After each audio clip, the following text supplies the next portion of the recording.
ഓം നമഃശിവായ. പുഴക്കോടി ശ്രീകൃഷ്ണ ക്ഷേത്ര ഭരണസമിതി ഈ മഹാശിവരാത്രി ദിനത്തിൽ മുഴുവൻ ക്ഷേത്ര ഭരണസമിതികൾക്കും ഭക്തജനങ്ങൾക്കും മാതൃകയാക്കാവുന്ന മികച്ച തീരുമാനമാണ് കൈക്കൊണ്ടിരിക്കുന്നത്.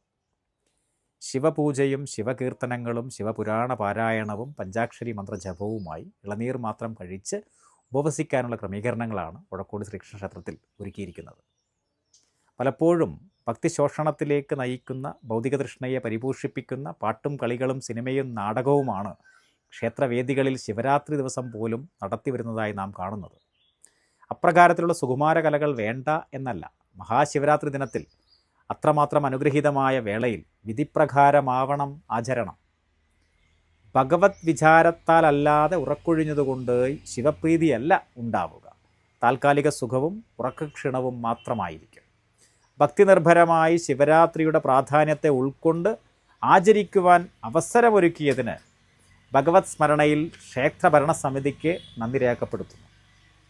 ഇളനീർ മാത്രം കഴിച്ച് ഉപവസിക്കുന്നതിൻ്റെ ശാരീരികവും മാനസികവുമായ ഗുണങ്ങൾ എന്തൊക്കെയാണെന്ന് ചിന്തിച്ചാൽ, ശിവരാത്രി പോലുള്ള ഉപവാസ ദിവസങ്ങളിൽ ഇളനീർ മാത്രം അഥവാ തേങ്ങാവെള്ളം മാത്രം കഴിച്ച് ഉപവാസം പാലിക്കുന്നത് ആരോഗ്യത്തിനും ആത്മീയതയ്ക്കും വളരെ ഗുണകരമാണ്. ശരീരത്തെയും മനസ്സിനെയും ശുദ്ധീകരിക്കുകയും നവജീവനം നൽകുകയും ചെയ്യുന്നു. ശാരീരിക ഗുണങ്ങൾ നോക്കുകയാണെങ്കിൽ ഡീടോക്സിഫിക്കേഷൻ, ഇളനീർ ശരീരത്തിൽ അടിഞ്ഞുകൂടിയ വിഷവസ്തുക്കളെ പുറത്താക്കുവാൻ നല്ലതാണ്. കിഡ്നിയുടെ പ്രവർത്തനം മെച്ചപ്പെടുത്തുന്നതിനും മൂത്രവ്യവസ്ഥയെ ശുദ്ധീകരിക്കുന്നതിനും ഗുണകരമാണ്. ദഹന സംവിധാനത്തിന് ലഭിക്കുന്ന വിശ്രമം. സാധാരണ ഭക്ഷണം ദഹിപ്പിക്കാൻ ശരീരം അധിക ഊർജം ചെലവഴിക്കണം. എന്നാൽ ഇളനീർ ഉപവാസത്തിൽ ആ ഊർജം ശരീര ശുദ്ധീകരണത്തിനും നവീകരണത്തിനും ഉപയോഗിക്കപ്പെടുന്നു. ഹൈഡ്രേഷൻ വർദ്ധിപ്പിക്കുന്നു. ശരീരത്തിലെ ജലശോഷണം, ഡീഹൈഡ്രേഷൻ തടയുന്നു. ത്വക്ക് തിളക്കമുള്ളതും ഉണർവുള്ളതുമാകുന്നു. അതുകൊണ്ട് തന്നെ രക്തചംക്രമണം ക്രമീകരിക്കപ്പെടുകയും രക്തത്തിൽ ശുദ്ധത വരുത്തുന്നു. BP രക്തസമ്മർദ്ദം നിയന്ത്രിക്കപ്പെടുന്നു. രക്തത്തിലെ അമിത കൊഴുപ്പ് കുറയുന്നു. ഓർമ്മശക്തിയും ബ്രെയിൻ ഫംഗ്ഷനും മെച്ചപ്പെടുത്തുന്നു. ഇളനീരിലെ ലോറിക് ആസിഡ് മസ്തിഷ്കത്തിന് ഉണർവേകുന്നു. സങ്കല്പശക്തിയും ഏകാഗ്രതയും വർദ്ധിക്കുന്നു. ചർമ്മ സൗന്ദര്യം വർദ്ധിക്കുന്നു. ചർമ്മത്തിൽ ഉണർവുണ്ടാവുകയും വരൾച്ചയെ തടയുകയും ചെയ്യുന്നു.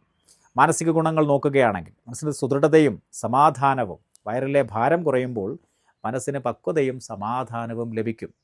ചിന്തകൾ ഈശ്വരോന്മുഖമാകും. ശാന്തത കൈവരും. അതേപോലെ ധ്യാനത്തിനും ആത്മീയ ഉണർവിനും സഹായിക്കുന്നു. വളരെ ലഘുവായ ആഹാരമായതിനാൽ ധ്യാനം, ജപം എന്നിവയ്ക്കായി മനസ്സ് സജ്ജമാകും. സാംസ്കാരിക ആത്മീയത ഉണർവിനുള്ള അവസരമുണ്ടാകും. സമയം അധികമായി ലഭിക്കുന്നു. ഭക്ഷണത്തിനായി സമയം ചെലവാക്കേണ്ടതില്ല. അതിനാൽ കൂടുതൽ ആത്മീയ പ്രവർത്തനങ്ങൾ ചെയ്യാൻ ഇതിലൂടെ കഴിയുമെന്നുള്ളതാണ്.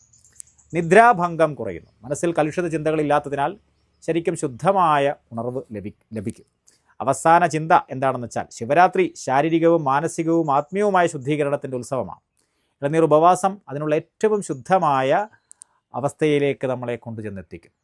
അന്തർലീനമായി മഹത്തായ ആ ശിവതത്വത്തിലേക്ക് ചെന്നു ചേരുന്നതിന് ഈ ശിവരാത്രിയെ ഇപ്രകാരത്തിൽ പ്രയോജനപ്പെടുത്തണമെന്ന് വിനയപുരസ്സരം അഭ്യർത്ഥിക്കുന്നു.